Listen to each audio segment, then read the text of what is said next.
Estimados colegas, para comenzar a hablar claramente acerca de los funcionarios municipales como parte de los funcionarios públicos y hacer la diferencia que existe entre un funcionario público, un funcionario municipal y un funcionario de servicio privado o de alguna empresa, tenemos que partir por entender cómo se fue formando los funcionarios públicos en la esfera legal de Chile.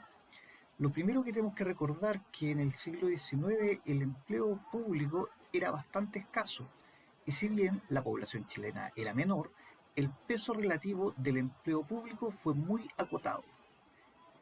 A comienzos del siglo XX se da un auge casi febril para la coordinación. ¿Se acuerdan que cuando estábamos en el Día del Funcionario yo le hablé un poco de esa revolución inicial que se genera cuando se quiebra el poder y la necesidad de tener un Estado más organizado? Estimados colegas, muy buenas tardes. Eso es porque vivimos en una sociedad que olvida con mucha facilidad su pasado. Ahora bien, yo sé que nuestra sociedad tiende a creer que nosotros somos el hermano pobre de la administración estatal, pero eso no es real. La realidad es otra. La realidad es que los municipios, como conjunción de gente, fueron mucho previos a lo que es el Estado en sí. Si tratamos de hacer historia y pensar de por qué el sistema municipal en nuestro país, tenemos que recordar que cuando cayó el Imperio Romano, lo primero que pasó es que como no había una estructura central, se hubieron que comunidades que estuvieron lideradas y tuvieron que reorganizarse propiamente. Y si no estabas bajo un señor feudal o no estabas bajo la Iglesia Católica, tuvieron que juntarse entre ellos. Y entre ellos determinar cómo los pueblos libres iban a determinar cuál era su camino. Y lo hicieron a través de conjunciones públicas. Lo que nosotros conocemos como plaza fue lo primero que hicieron como lugares públicos. Lo que nosotros conocemos como municipio, en su minuto, lo conocíamos como cabildos. Cuando llegaron a América, traían esa misma creencia o esa misma estructura organizacional. Por eso, cuando Valdivia se determinó como gobernador de Chile, lo primero que hizo fue que el Cabildo de Santiago lo nombrara gobernador, antes de que el rey dijera que era gobernador. Porque él entendía que lo que importaba en una estructura social era precisamente la opinión de la comunidad. Así las cosas, hay que recordar que el primer proyecto de constitución, en 1812, lo primero que decía era precisamente que los cabildos eran independientes de votación popular. O sea, lo primero que se hizo en la estructura para generar Chile fueron los municipios. Del mismo modo, en 1822 fueron la Asamblea de Pueblos Libres de la provincia de Concepción y de la provincia de Coquimbo las que determinaron que O'Higgins saliera del poder. Hay una constitución que nadie se acuerda, que es la constitución de 1828, la que establecía, del mismo modo, que la importancia estaba en los gobiernos comunales o los gobiernos sectoriales, más que el gobierno central. Obviamente después con la constitución de 1933, portaliana, se determinó más el centralismo. Pero la realidad es que como municipio, en vez de ser la puerta real del Estado, somos quienes sostenemos esa piedra donde se esculpe la sociedad en general. Tenemos que sentirnos orgullosos de pertenecer a un municipio. Esta situación probablemente responde a la conformación de la llamada república oligárquica y luego de la fase desarrollista que adquiere el Estado chileno, en cuyo eje están los derechos sociales, como la educación, la salud y la vivienda, se genera con fuerza la necesidad de tener más funcionarios públicos. El Estado, que nació como Estado-nación, empezó a desarrollarse de una manera mucho más potente y el funcionario público se hace cada día más importante. Durante el periodo colonial, la compra de cargos administrativos era muy constante. Desde la década de 1750 en adelante los Borbones buscaban terminar un poco con este tema de la relación entre el funcionario y las etnias locales, por lo que mandaban gente de España destinada a tener los cargos como una suerte de favor inicial. En ese sentido, para tener más claro el asunto, la doctora Elvira López, en su libro El proceso de construcción estatal de Chile, señala, por su parte, que la conformación del Cuerpo de Funcionarios de Chile entre 1817 y 1860 identifica 1.896 casos de funcionarios con más de 10 años de servicio. algunos incluso con 40 y hasta 50 años de servicio. Ahora bien, debido a eso hay quienes distinguen entre funcionario público, que desarrolla una función pública de representación, como los parlamentarios, por ejemplo, y el ciudadano funcionario, nosotros, quienes participan de cuerpos de decisiones que no reciben remuneración por su cargo, en su minuto, sino que realizan como un deber cívico. Así se genera la primera parte de los funcionarios administradores, los funcionarios públicos, que se desarrolla el trabajo intelectual en sus oficinas. Ahora, para seguir entendiendo cómo fue la evolución, tenemos que tener claro que en nuestra primera constitución aprobada, la de 1833, lo primero que se estableció en su ex artículo 12, actual artículo 10, antes de que dejara de existir claramente la Constitución, la admisión a todos los empleos y funciones públicas sin otra condición que las que impongan las leyes. Ya se parte diciendo esto se tiene que legislar de forma distinta. Del mismo modo, en virtud de solamente de la ley, se pueden crear o suprimir empleos públicos. Ahora, después de la Constitución de 1925, entre los derechos y las garantías constitucionales que se crearon, una de las principales era precisamente la admisión a todo empleo y función pública sin otra condición que las que impongan las leyes. Por otra parte, dentro de las atribuciones del presidente, estaba proveer los cargos que eran necesarios de acuerdo a cómo se generaba la legislación, y para suprimirlos también necesitaba acuerdo del Senado. Ya habiendo hablado de historia y habiendo recordado lo que dijimos para el Día del Funcionario Municipal, tenemos que partir con el análisis de nuestro estatuto administrativo, que es nuestra norma basal, pero no es la única norma.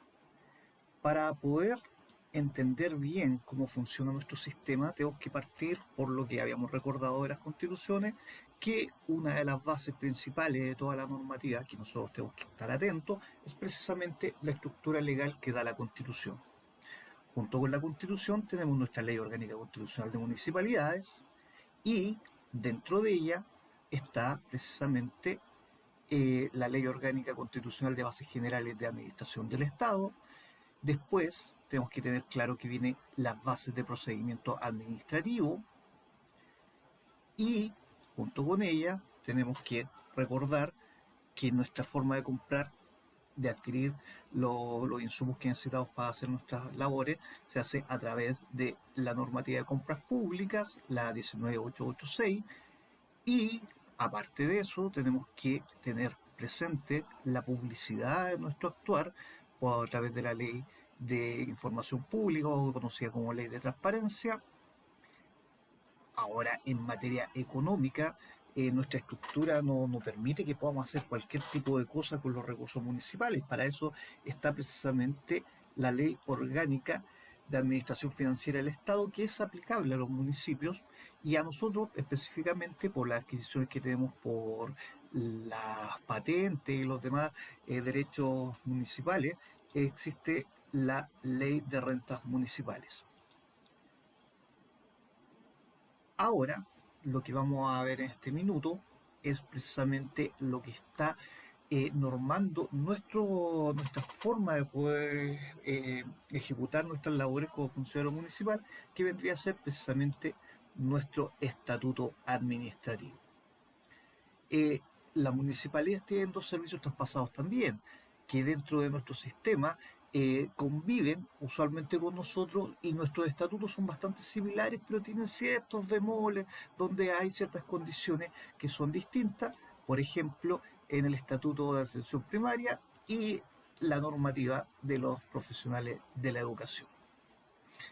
Teniendo claro este mundo bastante difuso que son todas las normativas que rigen al sistema municipal, a diferencia de la gran cantidad de los servicios públicos que tienen como una normativa específica, nuestra normativa es bastante más amplia y es bastante más específica en ciertas cosas. A veces incluso uno puede tener la problemática de que da la impresión de que no conjugaran entre las mismas leyes por lo que existe la Contraloría General de la República, que es la que interpreta en último término cómo tenemos que ejercer las leyes de las que estamos hablando.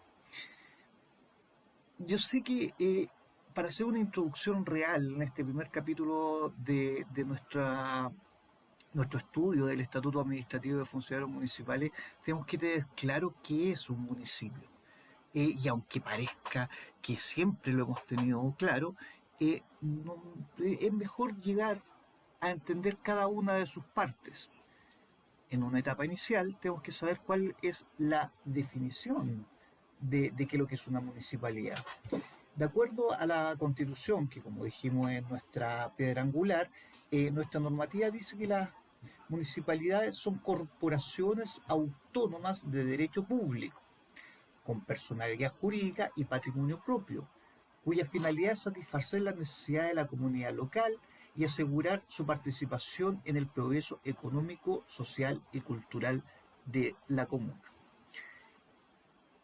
¿Qué significa que sea una corporación? Las corporaciones de derecho público quiere decir que es una institución integrada y dirigida por personas que cumplen con una finalidad. Esta finalidad es satisfacer las necesidades de la comuna. Y que sea una corporación porque está constituida por más de un órgano que ejerce sus funciones y atribuciones. En nuestro caso, nosotros somos parte de ese órgano que constituye el alcalde, y por otra parte está el otro órgano que es el Consejo, cuya finalidad es precisamente fiscalizar el cumplimiento legal de nuestras funciones, en este caso las funciones del alcalde.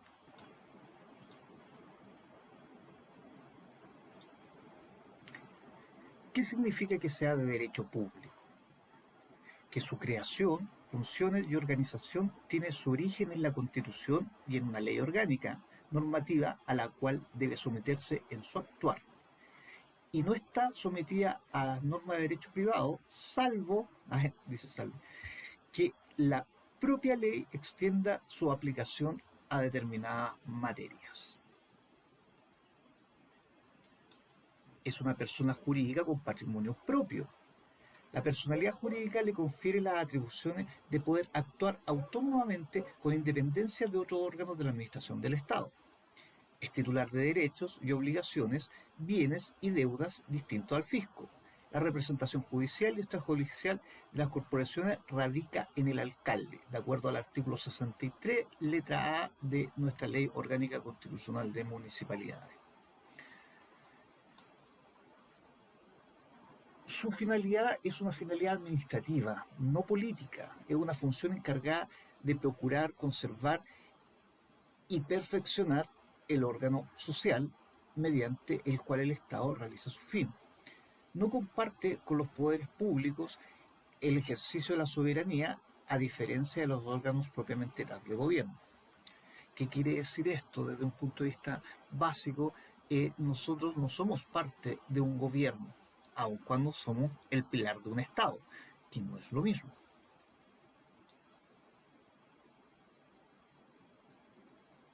Es parte de la administración del Estado. Es autónomo, que significa que no se encuentra sometido al vínculo jerárquico o dependencia del presidente de la República. Ahora, que sea autónomo no significa que pueda hacer lo que cada alcalde de las instrucciones que se haga. Ustedes recordarán hace poco tiempo cuando se planteó la posibilidad de vender gas en las comunas, Contraloría, al revisar los reglamentos que son aplicables al sistema de administración municipal, determinó que no tenemos facultades de hacer actos de comercio. ¿Qué quiere decir esto? Que aun cuando somos autónomos, nuestras facultades están determinadas por ley, porque, como habíamos dicho hace unos segundos atrás, somos un organismo público. Por último, su finalidad es satisfacer las necesidades de la comunidad local y asegurar su progreso económico, social y cultural.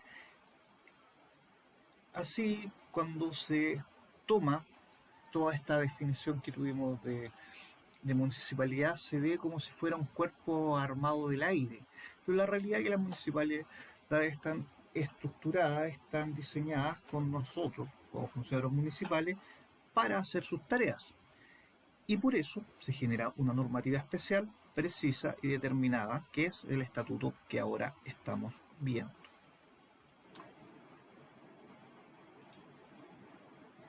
En esta primera etapa veremos una pincelada acerca de cómo se entiende la estructura interna de un municipio a través de entender qué son los funcionarios municipales.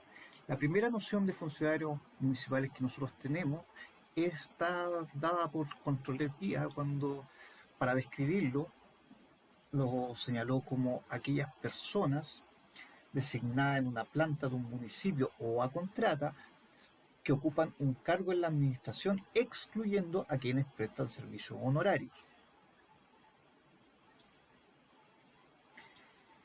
¿Qué quiere decir prestan servicios a honorarios? En este punto, el señalar que no son precisamente funcionarios municipales no significa que no se le aplique la normativa a los funcionarios honorarios. Nosotros tenemos claro que en este último periodo incluso se ha establecido que la forma de contratarlo, como a nosotros es a través de un concurso público, a los funcionarios honorarios debería ser a través de la ley de compras públicas.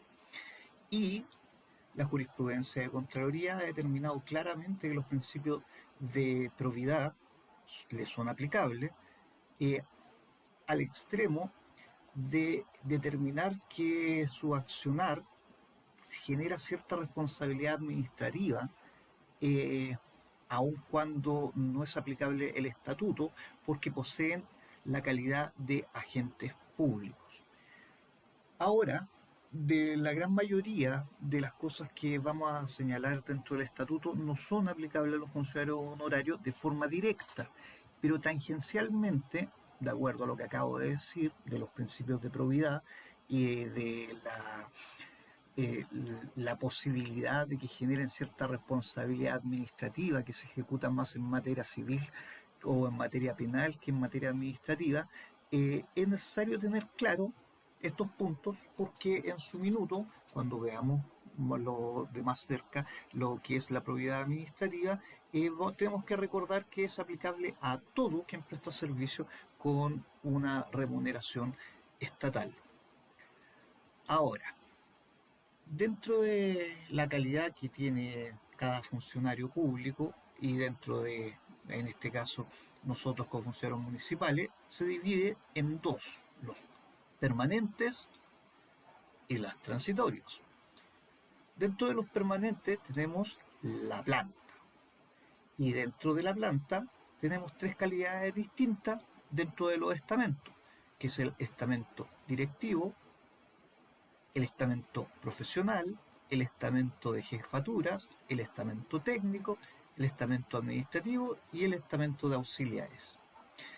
Y en ellos encontramos los titulares, los suplentes y los subrogantes.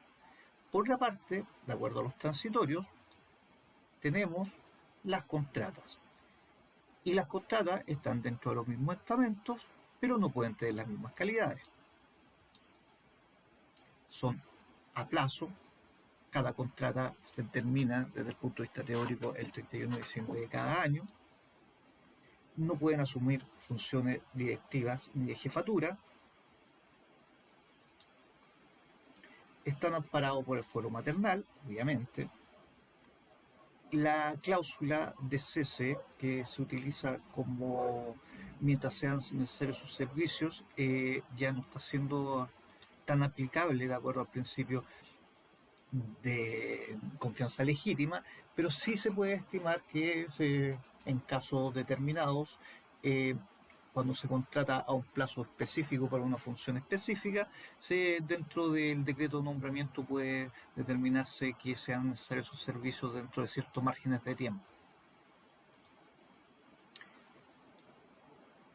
En la planta, como señalé, son tres calidades distintas.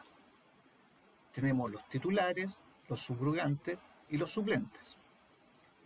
La subrogancia es un mecanismo legal donde si el titular no está disponible, pero sí existe, eh, dentro de su mismo de su misma dirección, tiene que subrogarlo por el principio de permanencia del servicio. No se puede suspender un municipio porque haga falta algún directivo o algún profesional, algún técnico. Eh, como se dice usualmente, eh, no se puede parar la trilla por culpa de una yegua. Entonces, nuestra legislación establece cuál es la forma de subrogar a una persona que por alguna circunstancia no está pudiendo prestar sus servicios. Por otra parte, está la forma de suplente, que en este caso no existe el titular. Existe un plazo máximo para la suplencia, que no puede ser más de 6 meses. En el caso de las contratas, eh, tenemos que estudiar más allá de la calidad de la que esté, porque sabemos que es una temática a plazo, cuáles son las condiciones estatutarias que le son aplicables junto con los funcionarios municipales o de forma distinta a los funcionarios municipales. Nosotros, como funcionarios públicos de planta, entramos por concurso. En cambio, las contratas son un decreto de nombramiento que queda de acuerdo al criterio del jefe del servicio y de los recursos disponibles. Por ejemplo, eh, esta con licencia médica, cuando termina una contrata, no confiere desde el punto de vista legal inamovilidad. Eso quiere decir que no da fuero. Por otra parte, lo que conversábamos de que cesaba por el vencimiento del plazo, del mismo modo, se puede generar un plazo, un vencimiento anticipado, de acuerdo a la normativa de la Ley de Procedimiento Administrativo, la 19880.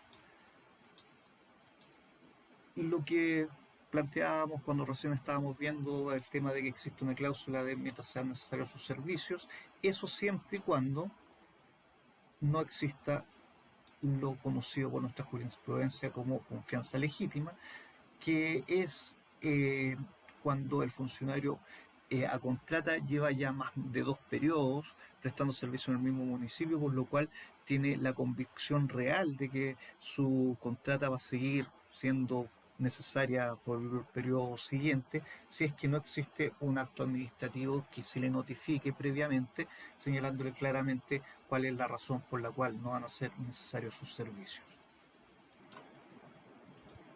En esta primera capacitación, eh, para poder adentrarnos más al estatuto administrativo, vamos a seccionarlo por partes, por lo que creo pertinente que esto lo concluyamos conociendo cuáles son los derechos y las inhabilidades o las prohibiciones que tienen los funcionarios municipales. Así, los derechos de los funcionarios municipales parten por la estabilidad en el empleo. Ustedes tienen claro que nosotros, como estamos por concurso público, no podemos ser destituidos por la sola voluntad del jefe del servicio, sino que tiene que existir un sumario, un procedimiento que establezca cuál es nuestra razón para haber cumplido o haber incumplido algo por lo cual no podemos seguir prestando servicio. Eh, Tenemos el ascenso, que es parte de nuestra carrera funcionaria, cuando a nosotros nos califican todos los años precisamente para cuando exista algún cargo vacante, poder ascender dentro del estamento al cual cumplimos con sus calidades y requisitos.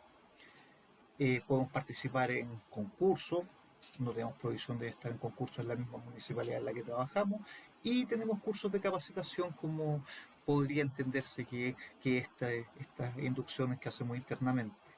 Tenemos el derecho a percibir nuestras remuneraciones, no nos pueden retener nuestros fondos por temáticas distintas que no de una orden del tribunal o de Contraloría. Y cuando nosotros denunciamos hechos irregulares que pasan en nuestra misma administración, no se nos puede aplicar la destitución, no se nos puede eh, trasladar a otra localidad de función, casi una una denuncia que hable de incidencia con responsabilidad administrativa grave, nosotros podemos estar protegidos de ser calificados. Y cuando se hacen las denuncias dentro del sistema penal o de Contraloría, se puede mantener el secreto de nuestra identidad. ¿Cuáles son las prohibiciones que tenemos como funcionario público? Y con esto terminamos la presentación del día de hoy, para que quede dando vuelta cualquier duda que se presente en relación precisa a esto. ¿Cuáles son nuestras prohibiciones? Primero, ejercer facultades que no poseen. Por ejemplo, si nuestra dirección de tránsito tuviera la facultad de dar licencia de conducir, que la licencia de conducir fuera firmada por el control interno en vez del director de, ¿cómo se llama?, de tránsito, habría una infracción a una prohibición determinada. Someter a tramitación innecesaria o dilatar los asuntos entregados a su conocimiento o resolución, o exigir documentos o requisitos no establecidos por la ley. En este sentido, nosotros, como prestamos un servicio público, cuando hay alguna obligación legal a la que tengamos que cumplir, por ejemplo, hacer un sumario administrativo, no podemos extender más allá del tiempo de lo que nos permite la ley, o cuando un particular viene a pedir un permiso de construcción, no podemos pedirle más de los requisitos establecidos por el legislador. No podríamos pedirle, por ejemplo, un certificado de nacimiento cuando estuviese pidiendo un permiso de construcción, que no tiene ninguna relación uno con el otro.